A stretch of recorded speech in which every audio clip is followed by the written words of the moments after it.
Happy New Year and happy Bitcoin Genesis Day and celebration. Bitcoin is absolutely going nowhere, just as it has been for the last few weeks, seemingly months, seemingly forever. Bitcoin continues to chop sideways, but we do have a lot of news and things to talk about. And of course, we're going to look at the charts. This is the first stream of the new year of 2022. Let us go. Let's go.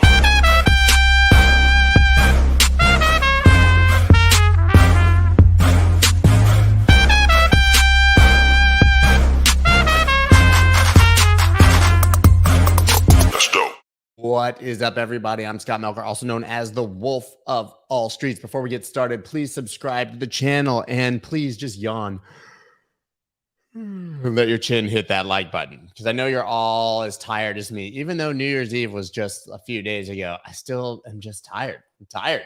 First Monday of 2022 feels very Monday-like, but I hope that all of you are having a wonderful year so far, and that all of your wildest dreams are coming true. Now, guys, as I mentioned before, today, Bitcoin's birthday, Bitcoin turning 13. It's Genesis Day. On this very day in 2009, January 3rd, the first Bitcoin block was mined 13 years ago, Genesis Day. Bitcoin's having its bar mitzvah or bat mitzvah, if you believe that it's a girl, which she could have also done at 12 for a bat mitzvah, technically. But 13 years old, bar mitzvah.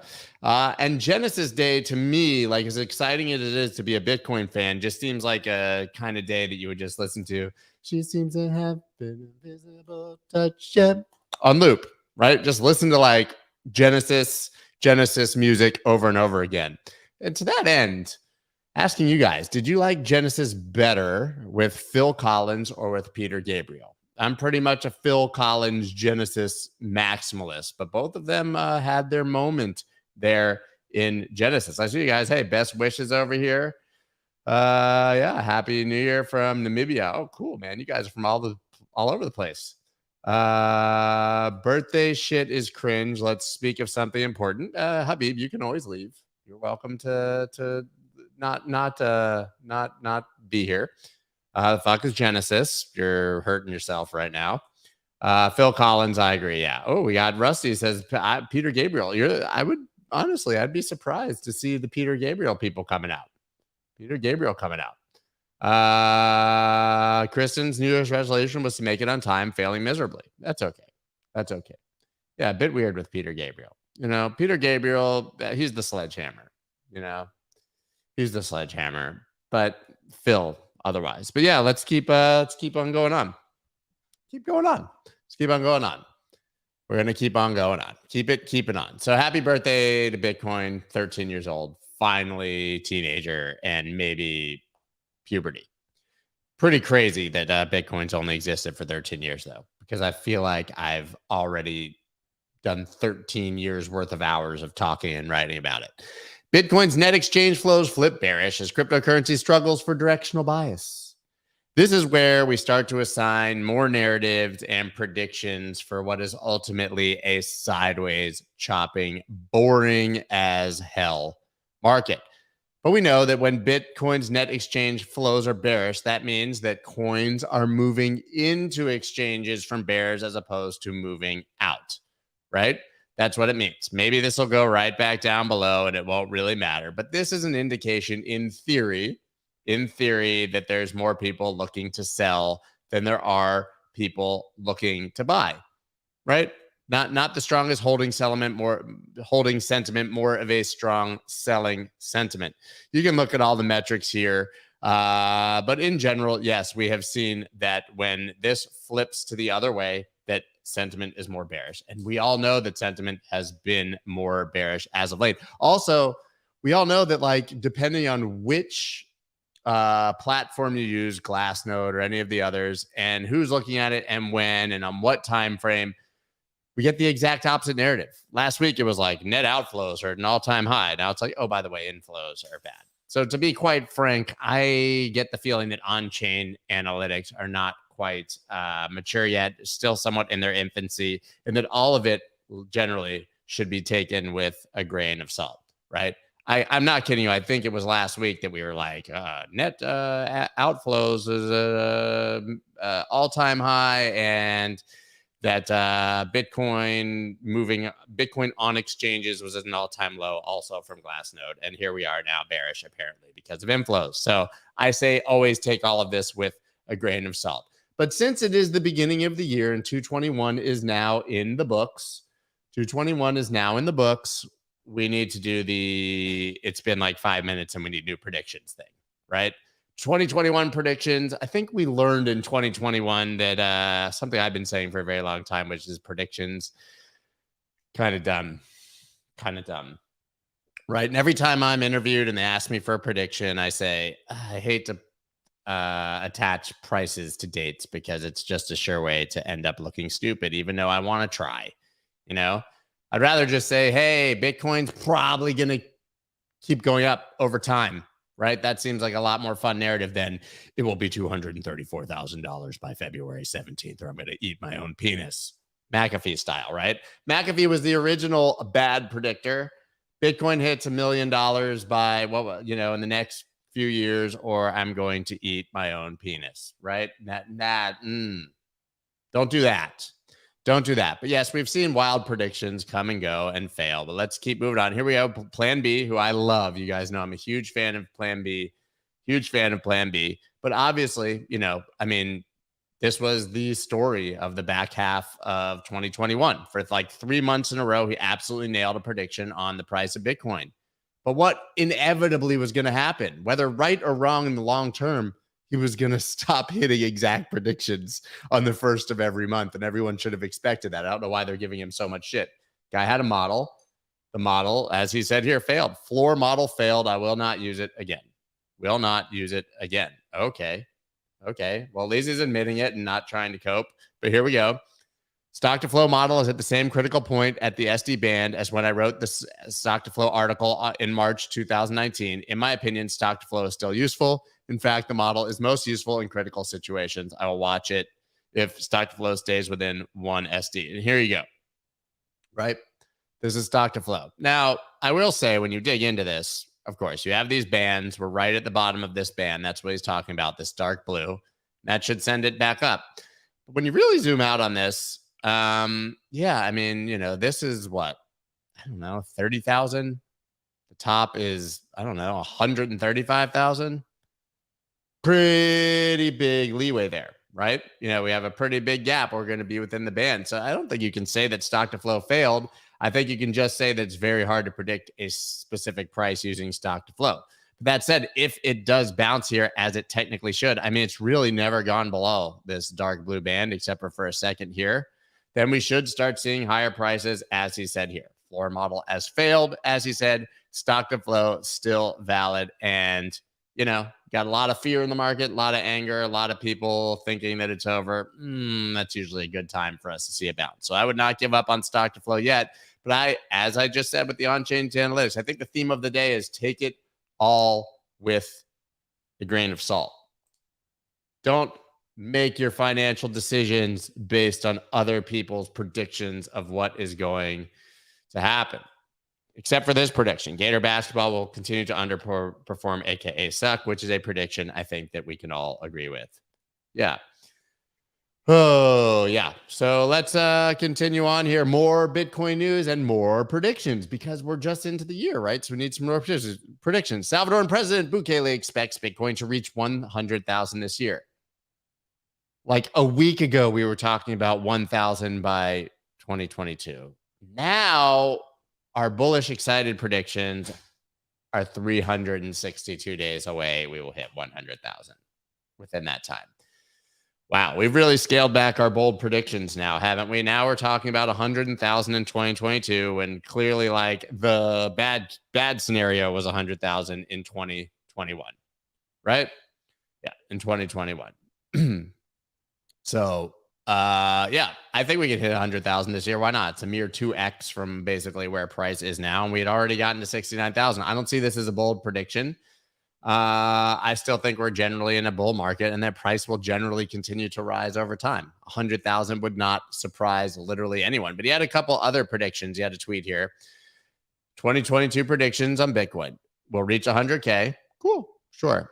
2 more countries will adopt it as legal tender. Now, I'm wondering if he's just throwing that out there, if he knows something. He probably knows something, because if you were a country and you were looking to adopt Bitcoin as legal tender, you'd go right to him and see how it's going. El Salvador will become a major electoral issue in U.S. elections this year. The midterms, obviously, are later this year. And I think this is accurate. I think that we've seen Bitcoin becoming, unfortunately, politicized. It's on the docket. Regulation is the big topic.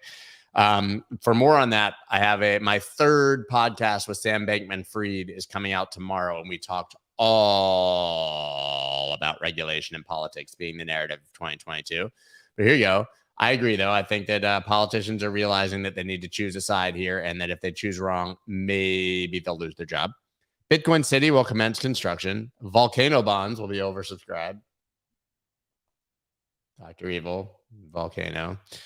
Huge surprise at the Bitcoin conference. Last year's huge surprise at the Bitcoin conference was El Salvador adopting Bitcoin as legal tender. I wonder what he knows and what is coming this year. Okay, there's a lot of predictions, a lot of ideas. Yeah, let's move on to the actual chart. Monthly chart, not ideal. Not ideal. I've been sharing this chart for years, literally years. Here we go. The ascending channel, right? Monthly ascending channel. Every single time it's broken resistance or support, it's gone to the other side of the channel. Broke it here to the top. Broke it here to the bottom. Broke it here to the top. Broke the EQ here, retest to the bottom. Broke it here, retest, question mark. Every single time it's broken, it's gone to the bottom or top. Now, when you look at this here, it looks like the EQ is broken. But when you're looking at a channel that's, I don't know, 8, 9 years old, I think that you give a leeway. And as I talk about resistance, support, they're areas. They're not exact prices. We had the exact same thing here, right? This broke above resistance and ended up closing the next month below and went down. Right here, kind of closed below resistance right here and moved up. That's kind of what I'm looking for here, to assume that this will continue up.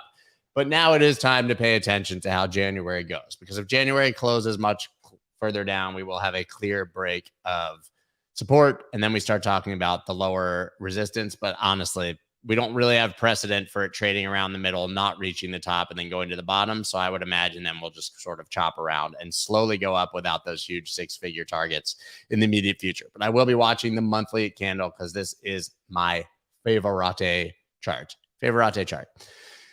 Here's the weekly. Oh my God, it's so boring. So boring. If only there was someone out there who said, hey, a month ago when Bitcoin dropped to 42K, if only there was someone out there who said, yeah, guys, I would look for just like range for like a long time. Yeah, that was me. I don't know that it's going to happen, but just felt right. And that's what usually happens when we get something like this. As you can see on the weekly, though, bullish market structure intact. Good news. Low, high, higher, low, higher, high, potential higher, low. We have a multiple retests of this descending line. Right? That was the line that sort of broke the bear market, but we're below 53K, which is where we got that higher high. You guys have heard me say this 1,000 times, whatever. Well, now we sort of have this new range, right? We had the big candle that went to 42. So the real range is from 42 up here to 52 or 53. But we also have this sort of local range now that we've zoomed into, right? We topped here, bottom here. You can see all of these candles making slightly higher lows for now on the weekly, but all basically coming down to this level, and all but this one coming up and touching that level at 51,995. So I think that as long as we're between these, boring. If we break one of those, then we can start talking about 53 and 42K being the bigger levels. Here, zooming in on the daily, this is Bitstamp. That was Coinbase, so they're slightly different. But on the daily, you can see, right? Just kind of trading between these blue lines. Oh, we did lose the 50 MA again, but that's kind of what we do, right? We will be looking to see if we get above the 50 MA on the weekly. Lost the 200 MA here on the daily, but we did here too, right? This is all just sideways chop. There's so little to discern here, to be quite honest. I want to give you these bold predictions and great ideas, but really my prediction is nothing happens. Nothing happens, right? But here we are between these two levels, 50 MA coming down below the 200. At least we want to get back up above that. But I think we get some more direction, more definitive ideas if we break below this line or above this one. Honestly, you expect these wicks to get filled historically. You have this wick, you expect to come down and go up. We will see if that happens. But we generally expect when you see that wick for price to come back down and retest it. that could happen. But then again, on the daily, we did have that bullish divergence we talked about in the middle of the month, right? Just closed on the 17th. Great. We have another little bullish divergence here, actually. Right here. I know it looks crazy, but right there to there is a lower low on price and a higher low on our side. No hidden bearish divergence yet on the daily. But on lower time frames, come into the 4-hour, we had that beautiful bullish divergence. This confirmed at the yearly close. It was awesome. I was excited. 4-hour, 6-hour, 12-hour, all confirmed bullish divergences at the last candle close of the entire year. Well, now we've had hidden bearish divergence since then on all of those time frames right there. Sort of dampens the excitement of the bull div. To me, we are just chopping sideways. I know, guys, not that inspired, but sometimes it's pointless to look at charts. Maybe go outside and get a tan or something if you're living in a place where you can do that. Yeah, there you go. There you go. Here we go. Continuing on. Bitcoin's chopping sideways. That's the moral of the story. And all coins are kind of chopping sideways with it. Jamaica completes CBDC pilot, expects to roll out later this year. Nobody expected the Jamaican bobsled team to do so well. Feel the rhythm, feel the rhyme. Get on up, it's bobsled time. But I guess nobody thought that Jamaica would be competing in the race for a central bank digital currency. But here we are, and they should have it in 2022 after running a successful 8-month pilot that literally nobody anywhere was talking about ever because they were all getting high, man. You know? Right by the beach, boy. Yeah, Jamaica, going to be one of the first countries in the world to have a central bank digital currency. You guys have seen the movie Cool Runnings, right? Feel the rhythm, feel the rhyme, get on up, it's bobsled time, Cool Runnings. That was the reference to the Jamaican bobsled team. Big ups to Jamaica. There you go. Big ups to Jamaica, right by the beach, boy. Here we go. So yeah, Jamaica going to have a central bank digital currency before most people. Now moving on to some NFT news. Samsung announces 3 TVs for 2022 with NFT trading capability. What? That's awesome. Now, first, I would love to see, Sanka, you can pee now. I already did, man. Yeah, Sanka. What a good movie, man. What a good movie. But yeah, Samsung announcing 3 NFTs for 2022 with NFT trading capability. Now, I'm kind of struggling to understand exactly what that means. This is what it says. The application features an intuitive integrated platform for discovering, purchasing, and trading digital artwork through micro LED, Neo QLED, and the Frame, the 3 new TV models. And what I'm more interested in actually is us seeing some advancement in the way that we display our NFTs. But my assumption is that this is going to somewhat be a part of that, right? That you'll be able to use your TV to display your NFTs in high definition, but you will actually be able to go on your TV and buy and sell NFTs. Huge. Speaking of NFTs and huge things, Eminem purchases Bored Ape Yacht Club NFT for $462,000, and he switched it to his profile picture. But this is a sweet ape. Where is it? This better be it. No, here. Look at that ape. That ape is perfect for him, right? Right? That's the kind of ape I would buy. That ape's awesome. I'm not buying an ape, probably. Yeah. Yeah, but that's pretty sweet. And yet again, man, every celebrity is buying Bored Ape. We talked about the fact that Ape floor has passed that of the punk floor. This is the reason, because people, celebrities, corporations, all that, they're very interested in buying these. It's become a real symbol of clout. And now Eminem, Marshall Mathers, also owns a really, really cool Bored Ape. Honestly, that might be my favorite one that I've seen yet. Shiba Inu launches beta version of DAO to give users more authority over crypto projects. Okay, cool, I guess. We always like to see decentralization. We know that Shib has kind of been a joke along the way, but they're trying to become a bit more serious. Here it goes. Shiba Inu has launched a beta version of a DAO to give users more authority to decide on crypto projects and pairs on the Shiba Swap platform, according to a blog post. That all sounds great. Then you keep going.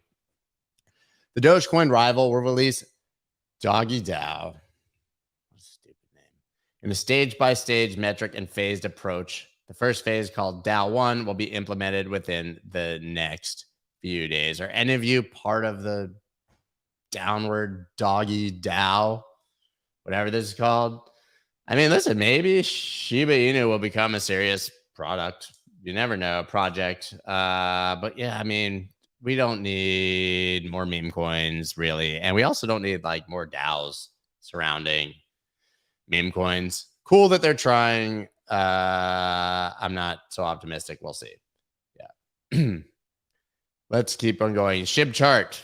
My God, so boring. Thought this was a breakout. Wasn't really. Kind of breaking out again. Zero volume. There's nothing to see on the charts. There's a few coins that are popping here and there, but right now, man, I think you can basically skip this market to a large degree. Now, final piece of news. This is pretty cool. H&M opens 3D store in Metaverse. Here's how you can buy clothes from it. So yeah, H&M, really cool. Basically open an entire store and you buy stuff, but you're buying stuff in the Metaverse, like for your avatar. Eventually it will be real clothes that you can get as well. It's in the Seek City universe, C-E-E-K. I don't even know if that's Seek. I don't know how to pronounce that because crypto people love to make me look stupid trying to pronounce their things, but I've never heard of this. Apparently this is a major project with a coin, and H&M has decided to partner with them. I would have thought it would have been in like Decentraland, something like that. But here you go. Here's what they're saying. Shopping in the Metaverse with, is it Seek? Do you guys even know?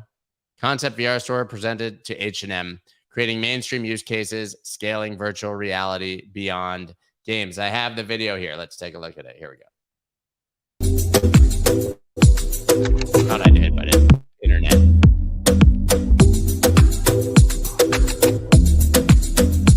Pretty weak. Kiss me, tease me, touch my body slow. Oh, please me, nice and easy, make me lose control. Loco, heartbeat like bongo, make me wind up and go. That's pretty cool. That actually looks like a real H&M store, if that's your thing. Just another example of us kind of heading into the mainstream here.